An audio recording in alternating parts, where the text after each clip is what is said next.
This podcast episode is sponsored by Philippine Airlines.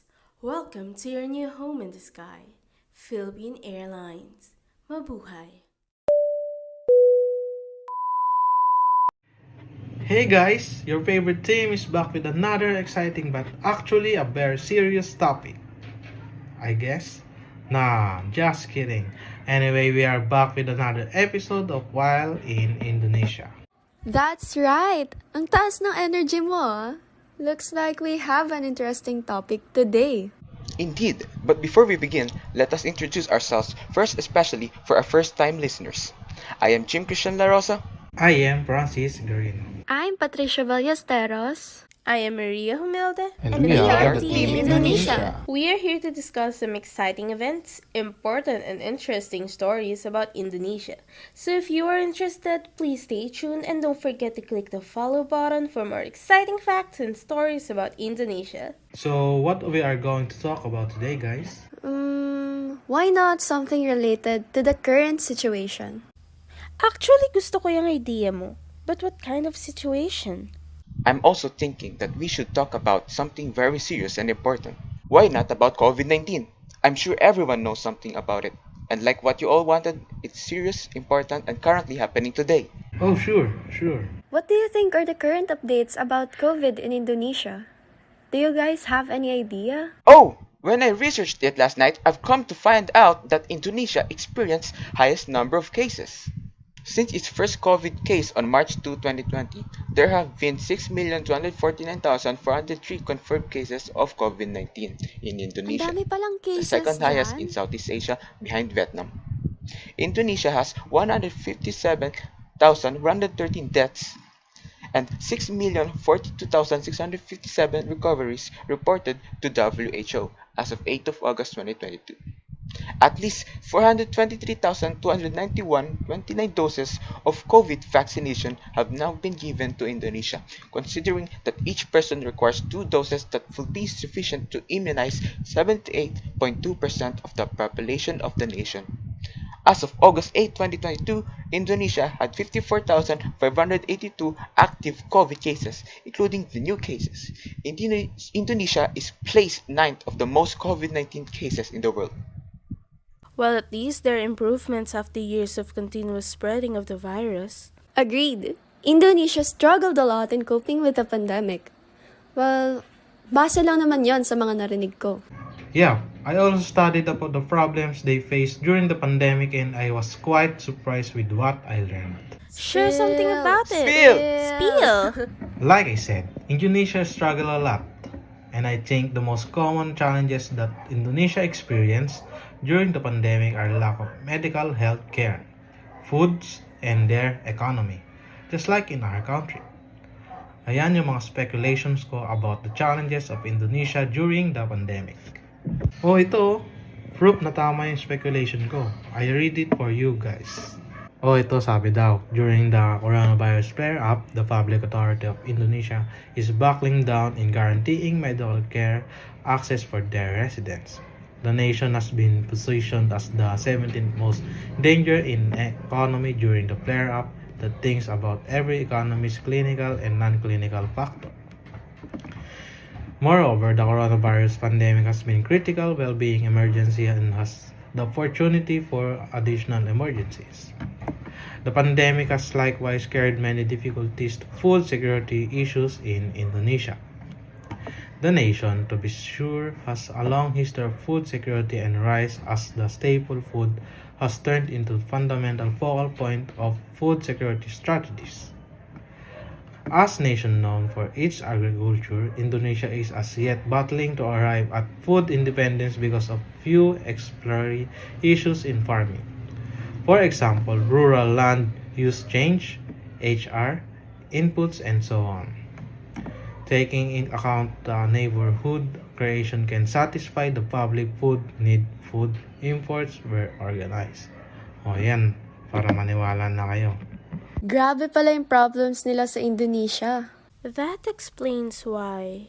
Kaya pala based sa mga research ko, they have implemented different policies. It is connected din pala with the problems na hinaharap nila. Ano mga nalaman mo, Em? Uy, share mo naman dyan. Something about their policies. Ito, yung COVID-19 related policies. Suspension of issuance of mass gatherings and other events. Tapos yung good hygiene din. Tapos transition to online and wearing of mask parang sa atin.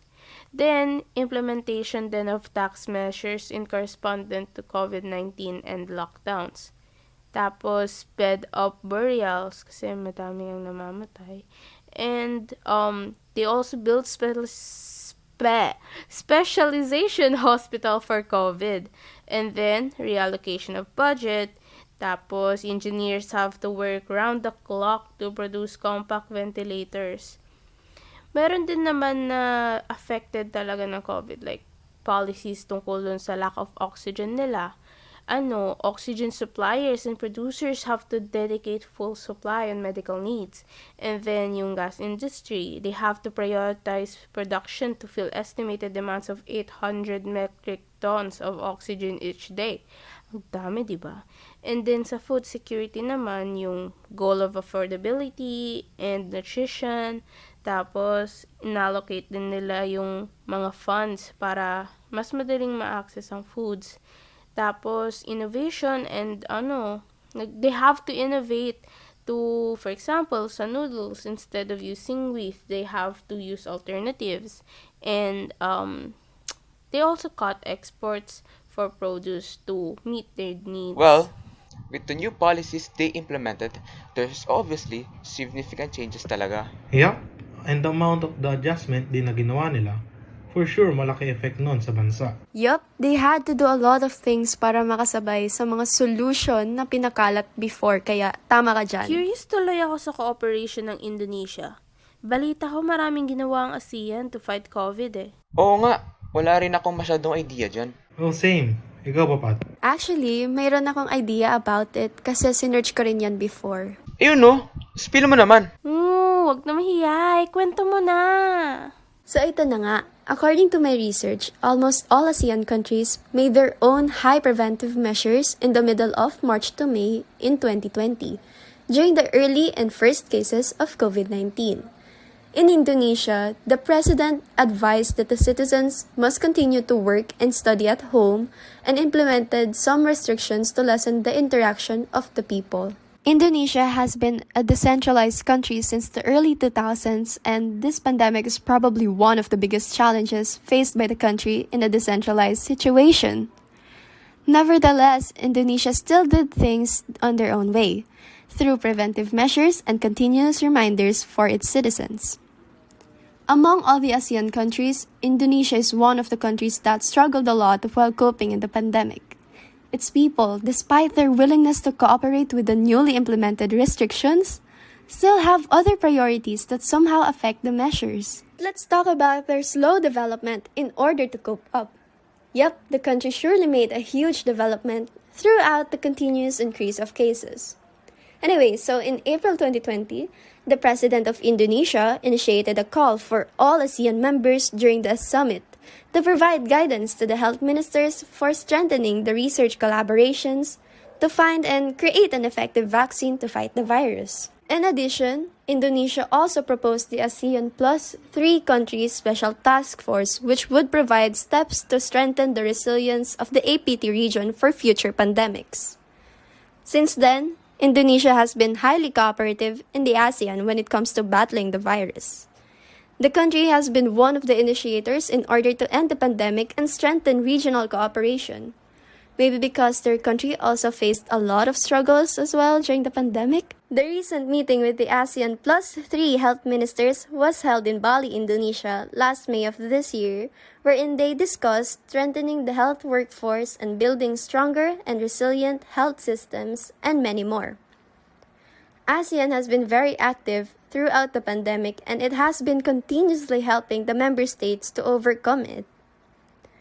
Although the pandemic has affected all the industries, even the countries all across the world, it was an opportunity for the ASEAN members to strengthen their cooperation and healthcare response. Well, at least in the end, Indonesia na ang nag-i-initiate ng meeting with the ASEAN members.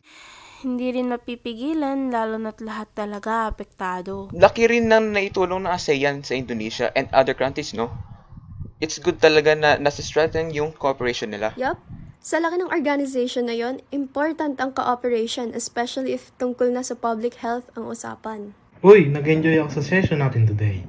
Sobrang informative and sana ang mga listeners natin marami din matutunan. So if you guys enjoyed today's Chismisan session and you find this very informative and entertaining, please follow us through our Spotify page for future updates about Indonesia. Also download this session for offline listening.